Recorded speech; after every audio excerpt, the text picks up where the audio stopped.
Good morning from Vizag. তোমরা জানো কালকে আমরা চিল্কা থেকে স্টার্ট করে এই ভাইজ্যাক অবধি এই হোটেলটা এসে পৌঁছেছি, যেটার নাম এসপি স্কোয়ার। তো এই হোটেলের এই পার্কিং স্পেসে দাঁড়িয়ে আমি এই ভিডিওটা শ্যুট করছি, কারণ আমরা জাস্ট আজকে বেরোচ্ছি এই এরিয়াটা পুরো ঘোরার জন্য।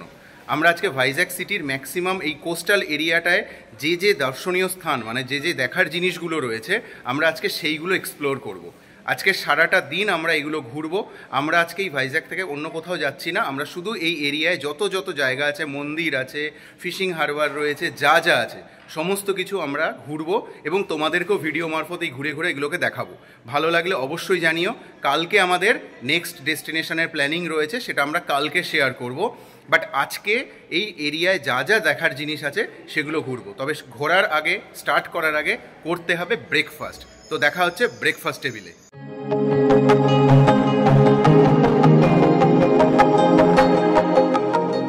আজকে আমাদের ব্রেকফাস্ট পুরি আর আলুর তরকারি, তার সাথে এখানকার কমন নারকেলের চাটনি। তো এই পুরি খাবো, প্রথমে নিজেরা ব্রেকফাস্ট করব, তারপরে গাড়ির ব্রেকফাস্ট হবে। তো ব্রেকফাস্ট করে আমাদের ফার্স্ট ডেস্টিনেশন হলো কৈলাসগিরি টেম্পল। তো আমরা এখন যাচ্ছি কৈলাসগিরি টেম্পলে। সামনেই রয়েছে পাহাড়ের ওপর, আই থিঙ্ক ওই যে উপরে যে মন্দিরটা দেখা যাচ্ছে ওইটাই হবে। তো আমাদের এখানে ঘুরে ঘুরে এখন উঠতে হবে। পরিবেশটা কিন্তু খুব সুন্দর, খুবই সুন্দর। আর সকাল সকাল যেহেতু এখন ঘড়িতে জাস্ট 9:30 বাজে, মানে 9:40 বাজে, তো সকাল সকাল কিন্তু আমরা বেরিয়ে গেছি এবং সারাটা দিন আমরা এই চত্বরটায় ঘুরবো, এই রকম প্ল্যানিং নিয়েই বেরিয়েছি। ডান দিকে পাহাড়, মাঝখানে রাস্তা, আর বাঁদিকে কিন্তু সমুদ্র। এই হলো টোটাল এখানকার স্ট্যাটাস। জাস্ট ভিউটা দেখো, পাহাড়, পাহাড়ের গায়ে কিন্তু সমুদ্র, আর পাশ দিয়ে রাস্তা, পুরো মেরিন ড্রাইভ। এদিকে যেমন সমুদ্রের ভিউ রয়েছে, মাঝখানে রাস্তা, আর এখানটায় পাহাড়। তবে পাহাড়ের মাঝখানটায় দেখো কত সুন্দরভাবে এখানে আর্ট করেছে, মানে আঁকা হয়েছে। এখানে বেশ একটা নারী মূর্তি, মানে মুখের ছবি, আর একটি বাচ্চা মেয়ে গাছে জল দিচ্ছে। দূরে দেখা যাচ্ছে একটা বাঘ জল খাচ্ছে। আর এদিকে কিছু রক ক্লাইম্বার যারা পাহাড়ে উঠছে দড়ি দিয়ে, মানে দড়ি বেয়ে।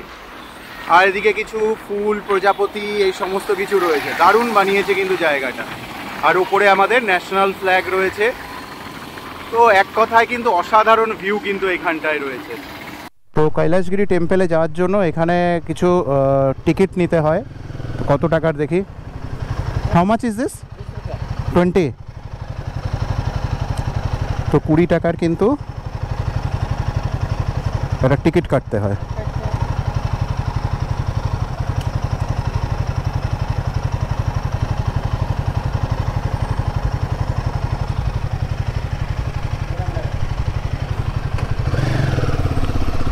তো কৈলাসগিরি টেম্পলে যাওয়ার জন্য এখানে কিন্তু 20 টাকা দিয়ে একটা টিকিট কাটতে হয়। এবার আমাদের যেতে হবে ভেতরে। ভেতরের রাস্তাটা কিন্তু খুবই সুন্দর, দুপাশে কিন্তু প্রচুর গাছ রয়েছে, দারুণ দারুণ পরিবেশ।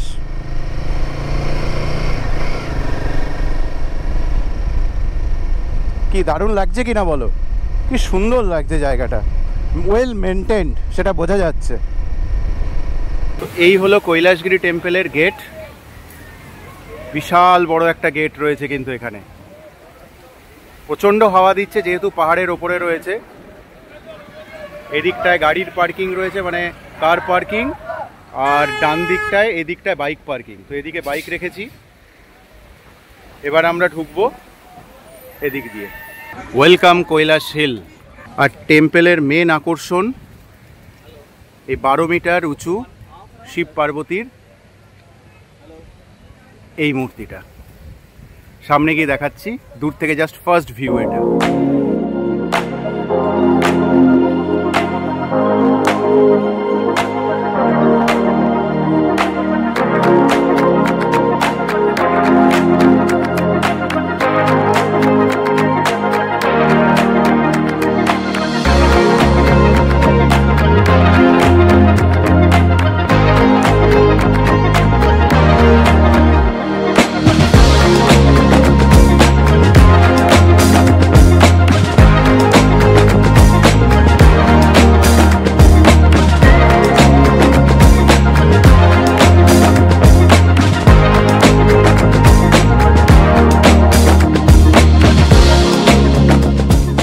এখান থেকে যে ভিউগুলো দেখা যাচ্ছে, ওই যে দূরের এই জায়গাটাকে বলছে MK গোল্ড কোস্ট। দেন তার পাশের এই জায়গাটার যে পাহাড়টা রয়েছে সেটাকে বলছে প্যানোরামা হিল। এই যে বিচটা রয়েছে এই বিচটা হলো ঋষিকোন্ডা বিচ। দেন যদি আমি যাই তার ঠিক আগে এই যে জায়গাটা, এটা দেখা যাচ্ছে কিনা জানি না, একটু আচ্ছা লাগছে, এখানটা ইসকনের যে টেম্পলটা রয়েছে সেটা দেখা যাচ্ছে। আর এদিকে রাডার রয়েছে, ডপলার রাডার। এই হলো টোটাল এই এরিয়াটা।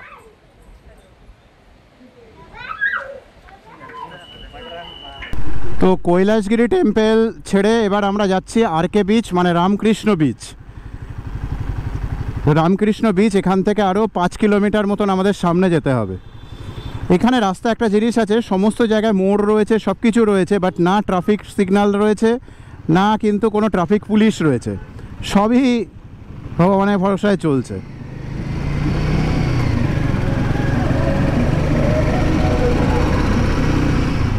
এই ডান দিকের যে পাহাড়টা রয়েছে এরই ওপরে কিন্তু কৈলাসগিরির টেম্পলটা ছিল। তো আমরা নিচে নেমে এসেছি, এখন রাস্তা দিয়ে যাচ্ছি, আর বাদিকে সমুদ্র রয়েছে, দিয়ে আমরা সোজা সামনের দিকে এগিয়ে যাচ্ছি। 5 কিলোমিটার আমাদের আবার সামনের দিকে যেতে হবে।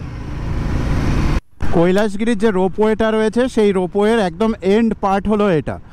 তো রোপওয়েটা ওই ওপর থেকে, পাহাড়ের ওপর থেকে রোপওয়েটা এসে কিন্তু এইখান থেকে ইউটার্ন করে আবার ফিরছে, এখান থেকে নামার জায়গাটা রয়েছে, স্টার্টিংও বলা যেতে পারে। তো এটা হলো রোপওয়ের সেই জায়গাটা। এখানে কিন্তু পেট্রোলের ডেন্সিটি 748, মানে অনেকটাই কম, কিন্তু রেট কিন্তু 108.33। তো তার মানে কিন্তু অ্যাজ পার ডেন্সিটি কিন্তু রেট এখানে অনেক হাই ওয়েস্ট বেঙ্গলের থেকে। এবার চলে এসেছি রামকৃষ্ণ বিচে। এটা হলো রামকৃষ্ণ বিচ। এখানে কিন্তু স্নান করা যায় না।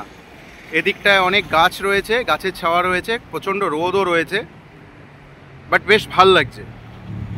আর এই হলো পুরো বিচটা, আমি সামনে গিয়েও দেখাবো। একদম বিচের পাশেই কিন্তু এখানে হাঁটার জায়গা রয়েছে, আর এখানে গাড়ি পার্কিংয়ের ব্যবস্থা রয়েছে। এখানে যেমন 2 হুইলারে জায়গায় আমার গাড়িটা পার্ক করা রয়েছে। আর এদিকে কিন্তু প্রচুর হোটেল রয়েছে, প্রচুর। এখানে কিন্তু বাঙালি হোটেলও রয়েছে, একটা দুটো বাঙালি হোটেল রয়েছে। তো তোমরা খুঁজলে কিন্তু এখানে পেয়ে যাবে। রামকৃষ্ণ বিচে কিন্তু বাঙালি হোটেল পাওয়া যায়। তো কেউ যদি মনে করো যে এখানে এসে বাঙালি খাবার খাবে, তাহলে কিন্তু এখান থেকে সেটা করতে পারো।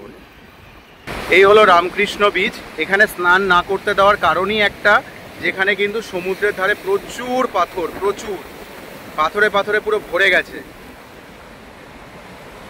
এই জন্যই এখানে স্নান করতে দেওয়া হয় না। তবে দারুণ বিচ, দারুণ। আর দূরে কিন্তু একটা লাইট হাউস দেখা যাচ্ছে। পুরো বড় বড় পাথর কিন্তু এখানে রয়েছে। পুরো ভিউটা দেখো, দারুণ। এখানে উনি জাল দিয়ে মাছ ধরেছেন কিছু, এই যে ভেতরে রয়েছে মাছগুলো দেখা যাচ্ছে। এখানে আরেকটা মাছ রয়েছে, এই যে জাস্ট জাল দিয়ে তুলেছে, পমফ্রেট মাছ। আর এখানে রয়েছে জালের মধ্যে কিছু। রামকৃষ্ণ বিচে কিছুক্ষণ সময় কাটিয়ে একটু মুড়ি মাখা খেয়ে এবার আমরা সামনের দিকে এগোচ্ছি। এখানে যে ফিশিং হারবারটা রয়েছে সেটা দেখার জন্য। সেখানে কিন্তু অনেক বোট ফোট অনেক কিছু রয়েছে, কি আছে তোমাদেরকে সেটাকে নিয়ে গিয়ে দেখাচ্ছি। তো চলো আমরা ফিশিং হারবারে যাই। তবে যেতে যেতে যদি রাস্তায় আরও কিছু দেখা যায় তোমাদেরকে সেটা দেখাবো। তো এখন আমাদের নেক্সট ডেস্টিনেশন হলো ফিশিং হারবার। তবে তার আগে আরও কিছু দেখানোর আছে, সেটা আমি চোখে দেখতে পাচ্ছি, তোমরাও হয়তো দেখতে পাচ্ছ। বাঁদিকে দেখো, বাঁদিকে একটা সাবমেরিন রয়েছে। এটা হলো কুরসুরা সাবমেরিন মিউজিয়াম। তো এটাতেও আমরা আসবো, এই সাবমেরিন মিউজিয়ামে, এটাও দেখব। তার সাথে কিন্তু এদিকে একটা এয়ারক্রাফট মিউজিয়ামও রয়েছে। তো এই এয়ারক্রাফট মিউজিয়ামেও আমরা আসবো। তো দুটোই আমরা দেখব। এটা হলো ভাইজ্যাকের পুরো ফিশিং হারবার। এই যে ট্রলারগুলো রয়েছে, এই ট্রলারগুলোতে করেই কিন্তু মাছ ধরতে যাওয়া হয়। ওপরে বড় বড় দেখো জাল লাগানো রয়েছে, আর এখানে বড় বড় ক্রেন রয়েছে, এগুলোতে করে সব মাছগুলো তোলা হয়। পুরো এরিয়াটা কিন্তু এই রকমভাবে তৈরি করা। প্রচুর মাছের বাজার রয়েছে, জ্যান্ত মাছও রয়েছে, তার সাথে সাথে কিন্তু এখানে প্রচুর মাছ শুকনো হচ্ছে, শুটকি মাছ যেটা বলে, তো সেটা কিন্তু এখানটায় তৈরি হচ্ছে। এই মাছগুলো সব ধরে আনা হয়েছে, এগুলো সব এখানে কিন্তু পর পর সাজানো রয়েছে। এই পুরো এরিয়া জুড়ে কিন্তু মাছ শুকানো হচ্ছে। দেখো এখানে পুরো ঢিপি দেওয়া, পুরো আমাদের ওখানে যেরকম সবজি ঢিপি দেওয়া থাকে সেরকম এখানে মাছ এরকম ঢিপি দেওয়া রয়েছে। ইনি এই যে মাছ সেগ্রিগেট করছেন সাইজ অনুযায়ী। বিভিন্ন রকমের মাছ নিয়ে কিন্তু এখানে কারবার হচ্ছে, কোনোটা জ্যান্ত মাছ, কোনোটা শুকনো মাছ। এখানেও কিন্তু প্রচুর মাছ বিক্রি হয়। আর এই পেছনের যেগুলো দেখা যাচ্ছে এই ক্রেনগুলো, এগুলো কিন্তু জাহাজের যে মাল আনলোডিং করা হয় তার জন্য, ওটা পুরো শিপিং ইয়ার্ড। তো এই হলো ফিশিং হারবার এখানকার। তো ফিশিং হারবার থেকে এবার আমরা বেরিয়ে যাচ্ছি নেক্সট ডেস্টিনেশনের জন্য।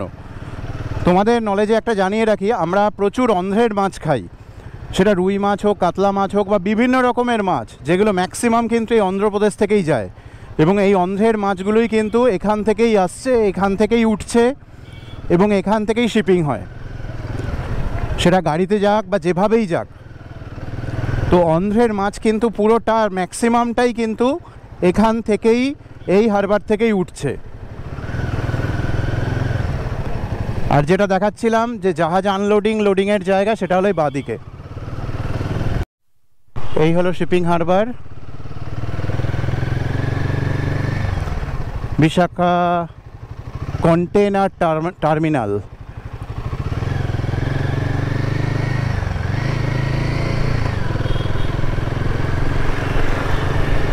সব কন্টেনারের ছবি দেওয়া রয়েছে এখানে।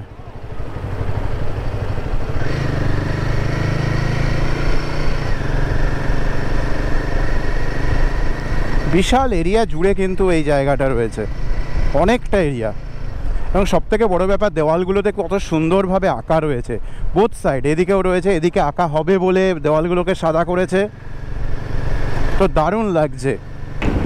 এই হলো এয়ারক্রাফট মিউজিয়াম, এখানে আমরা ঢুকবো। তো আমরা এখন যখন ঢুকতে গেলাম, ঢুকতে গিয়ে এরা বললো যে এটা খুলবে অ্যাকচুয়ালি 2টোর সময়, সব কটাই 2টোর সময় খোলে।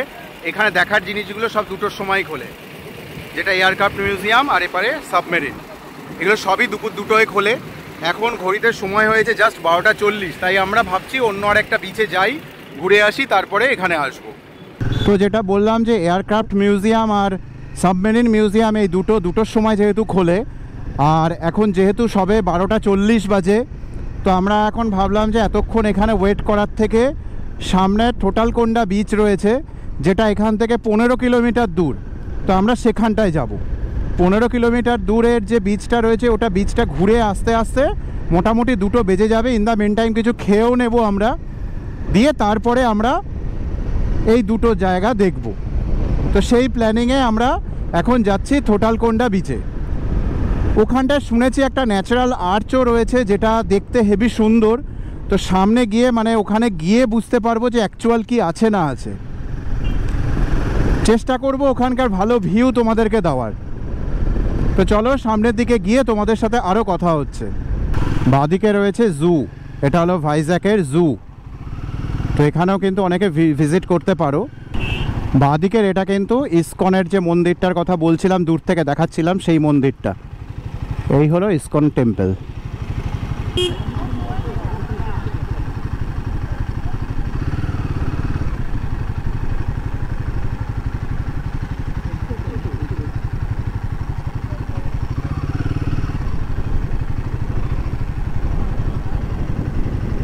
এখন খাওয়া হবে ডাব। 30 টাকা করে এখানে ডাব বিক্রি হচ্ছে, অনেক কমই। আমাদের ওদিকে তো 60 টাকা 70 টাকা করে ডাব বিক্রি হয়। তো আমরা যাচ্ছি সেই ন্যাচারাল আর্চের দিকে, সামনেই রয়েছে সেটা। চলো ওখানটায় গিয়ে দেখাই কীরকম রয়েছে এই জায়গাটা।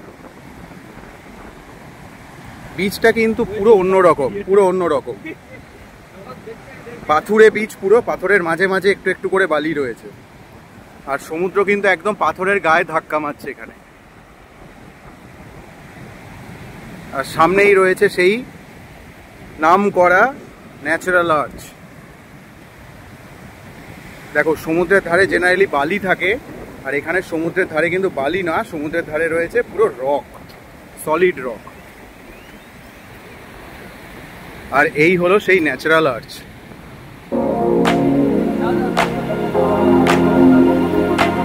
এই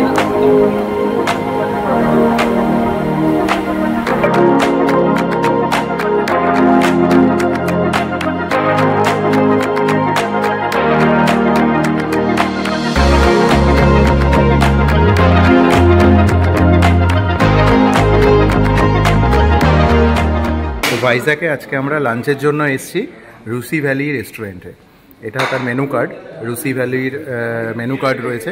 তো আমরা অর্ডার দিয়েছি এখানে egg fried rice, chilli chicken আর পনির কুলচা, আর এখানে তার রায়তা তার সাথে এখানে কমন ব্যাপার। তো এই হলো আমাদের আজকে লাঞ্চ, সাথে একটুখানি স্যালাডও দিয়েছে, পেঁয়াজ দিয়েছে। তো এই লাঞ্চ আজকে হবে। সকালবেলা বেরিয়ে আমরা বিচের বিভিন্ন জায়গাগুলো দেখলাম আমরা, তারপরে লাঞ্চটাও দেখালাম তোমাকে। লাঞ্চ করে আমরা আমাদের হোটেলে ফিরে এসেছিলাম।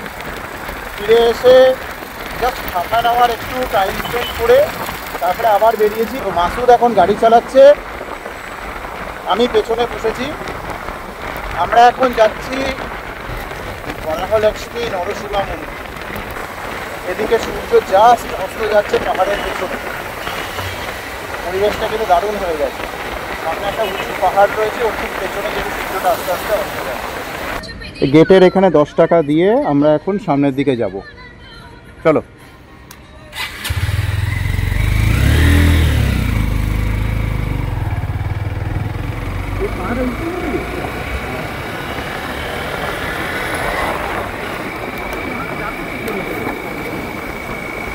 এখান থেকে আর আমাদের 3.8 কিলোমিটার, মানে প্রায় 4 কিলোমিটার মতন সামনের দিকে যেতে হবে।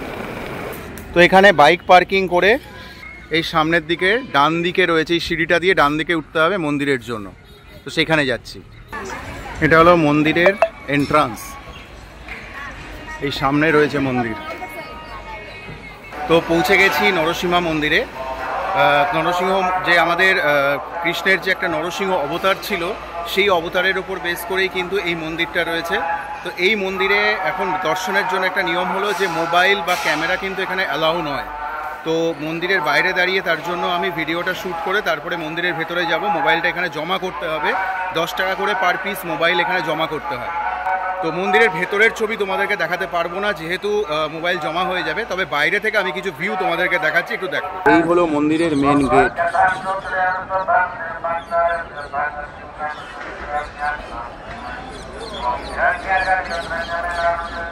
আর মাঝখানে যে ভেতরেটা দেখা যাচ্ছে মন্দিরের চূড়াটা, ওটা গর্ভগৃহের চূড়া। এখানে একটা নর্মাল দর্শন এবং একটা স্পেশাল দর্শন রয়েছে। নর্মাল তো বিনা পয়সায় হয়ে যাচ্ছে, বাট স্পেশাল দর্শনের জন্য এন্ট্রি 300 টাকা করে করতে হয়। 300 টাকা করে দিলে এখানে একটা কাউন্টার আছে, এই কাউন্টারে এখানে পেমেন্ট করতে হয়, দিয়ে ডাইরেক্টলি গর্ভগৃহের একদম ভেতরে নিয়ে যাওয়া যায়। একদম ভেতরে নিয়ে যাওয়া হয়, এই ডাইরেক্টলি এখান থেকে নিয়ে যাওয়া হয়। আর অ্যাকচুয়ালি গর্ভগৃহটা কিন্তু এই ভেতরটায় রয়েছে, যেটা মোবাইলে কিন্তু এখান থেকে আসবে না কোনোভাবেই, যদি না আমি ওপর থেকে ছবি তুলি। এটা হলো নর্মাল দর্শনের জন্য যেটা ফ্রি এন্ট্রি রয়েছে, সেটা এখান থেকে ফ্রি এন্ট্রি করে একদম ভেতরে হেঁটে হেঁটে অনেকটা দূর ভেতরে যেতে হয়। আর 300 টাকা দিয়ে, যেটা আগেই বললাম যে ভেতরে ডাইরেক্টলি চলে যাওয়া যায়। তবে এখানে মোবাইল জমা রাখতে হয়। মোবাইল জমা রাখার জন্য 10 টাকা, ক্যামেরার জন্য 10 টাকা এবং ল্যাপটপের জন্য 50 টাকা। এই এন্ট্রির ঠিক উল্টো দিকে একটা দোকান রয়েছে, এখানে ঠাকুরের ভোগ প্রসাদও দেওয়া হচ্ছে। এবং ভোগ প্রসাদ ইন দ্য সেন্স যেটা পুজো দেব, প্রদীপ, নারকোল, বাকি আরও অন্যান্য জিনিস এখানে রয়েছে। মেনলি এখানে এই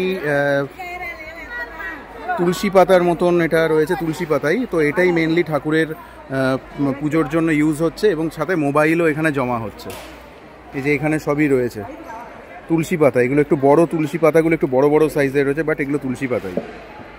এই যে এটা হলো এন্ট্রি গেট, আর এটা কিন্তু গর্ভগৃহের ঠিক মাথাটা, জাস্ট মাথাটা দেখা যাচ্ছে গর্ভগৃহের, তাই আমি তোমাদেরকে দেখিয়ে দিলাম। একদম গর্ভগৃহের মাথাটা দেখা যাচ্ছে, প্রথমটা এন্ট্রি আর দ্বিতীয়টা কিন্তু গর্ভগৃহের মাথা। তো প্রথমে 5 টাকা দিয়ে এন্ট্রি নিতে হয়েছিল জুতো রেখে, জুতো খুলে এখানে প্রবেশ করতে হয় এবং জুতোর জন্য 5 টাকা করে লাগে। আর তারপরে 10 টাকা করে মোবাইলের জন্য দিতে হয়। ফ্রি এন্ট্রির জন্য এটুকুই দরকার। এরপরে যদি তুমি 300 টাকা দিয়ে টিকিট কাটো তাহলে সেখানে কিন্তু তুমি ডাইরেক্ট ভগবানের দর্শন করতে পারবে, একদম গর্ভগৃহের ভেতরে ঢুকে সামনে দাঁড়িয়ে। তো এটাই ডিফারেন্স নর্মাল দর্শন এবং স্পেশাল দর্শনের মধ্যে। বাকি জুতো খুলে তো নর্মাল ঢুকতেই হবে। আর এখানে পুজোর জন্য তুলসীর মালা রয়েছে, মানে তুলসীর মালা মিন্স তুলসী গাছের পাতা, প্রচুর তুলসী পাতা রয়েছে এবং তার সাথে মালা রয়েছে, ফুলের মালা এবং নারকোল, এগুলো সব ইউজ করা হচ্ছে। তো চলে এসেছি আইএনএস কুরসুরা যে সাবমেরিনটা রয়েছে সেটা দেখার জন্য। বিশাল বড় সাবমেরিন কিন্তু এখানটায় রয়েছে এবং এর ভেতরে কি আছে না আছে সেটা তোমাদেরকে দেখাবো। এটা হলো বাইরে থেকে লুকসটা। এটা কিন্তু অরিজিনাল একটা সাবমেরিন, ইন্ডিয়ার নেভির সাবমেরিন ছিল আইএনএস কুরসুরা। তো এটা যখন রিটায়ার করে গেছে তারপরে এটা এখানে রাখা হয়েছে দর্শকদের জন্য, যে এটা কীরকম দেখতে ছিল। ভাবা যায় এত বড় একটা সাবমেরিন যেটা কিন্তু সমুদ্রের তলায় কিন্তু চলতো, যেটা ওপর থেকে দেখাই যেত না, কত বড়। চলো ভেতরে যাই, ভেতরে গিয়ে দেখাচ্ছি তোমাদেরকে কি আছে না আছে। এই সাবমেরিন মিউজিয়ামটা মানডে টু স্যাটারডে 2টো থেকে 8:30 অবধি খোলা থাকে, আর সানডে সকাল 10টা থেকে 12:30 আর 2টো থেকে 8:30, এই হলো টাইমিং। আর সামনে রয়েছে টিকিট কাউন্টার, দেখি কত করে টিকিট লাগে। এটা হলো আইএনএস কুরসুরার এন্ট্রি, এদিক থেকে এন্ট্রি এবং ভেতরে কিভাবে কি রয়েছে সেটাও দেখাচ্ছি। তো আমরা সিঁড়ি দিয়ে আইএনএস কুরসুরার ভেতরে ঢুকছি, এই হলো এন্ট্রি।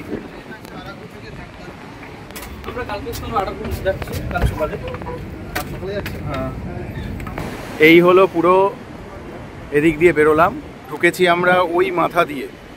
তবে ভেতরে ফটোগ্রাফি অ্যালাউ নেই বলে ভেতরে আমরা তুলতে পারলাম না ভিডিও কি আছে না আছে। আর এটা হলো এক্সিট ডোর, আর এটা হলো ব্যাক সাইডটা, এই যে ব্যাক সাইড। এই হলো পুরো জায়গাটা, আর এই পাশে কিন্তু সমুদ্র রয়েছে। এই হলো টোটাল সাবমেরিনটা, বিশাল বড় এরিয়া জুড়ে কিন্তু রয়েছে এই সাবমেরিনটা। আর এটা কিন্তু অরিজিনাল আইএনএস কুরসুরা, যেটা রিটায়ার করেছে, রিটায়ার করার পরে ওটাকে এখানে আনা হয়েছে, এনে এখানে সবাইকে দেখানোর জন্য রয়েছে। তবে ভেতরে ভিডিওগ্রাফিটা অ্যালাউ নয়। তো এটা হলো সেই এয়ারক্রাফট, এটা হলো ফার্স্ট ভিউ। আর ভেতরে গিয়ে দেখাচ্ছি, যদি ভেতরে ভিডিও অ্যালাউ হয় দেন আমি ভেতরে গিয়েও দেখাবো। এটা হলো ফ্লাইটের সাইড ভিউ।